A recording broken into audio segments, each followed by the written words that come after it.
দাজ্জালকে কেন লোহার শিকল দিয়ে বেঁধে রাখা হয়েছে? সহিহ হাদিস থেকে পাওয়া যায়, আজ থেকে 1450 বছর পূর্বে তামিমাত দারি নামক একজন খ্রিস্টান ব্যক্তি তার সঙ্গীদেরকে নিয়ে জাহাজে সমুদ্রে যাত্রা করেন।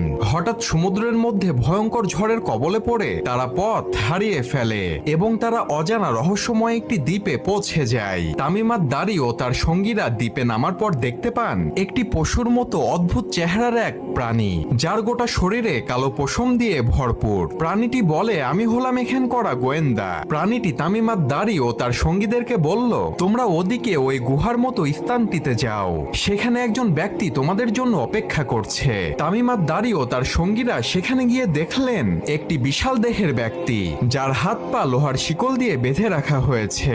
তামিমাত দারি ও তার সঙ্গীরা সে ব্যক্তিকে দেখে ভয় পেয়ে গেলেন। তখন সেই বিশাল দেহের ব্যক্তিটি তাদের কাছে কিছু প্রশ্নের উত্তর জানতে চাইলেন। সে ব্যক্তিটি বলল,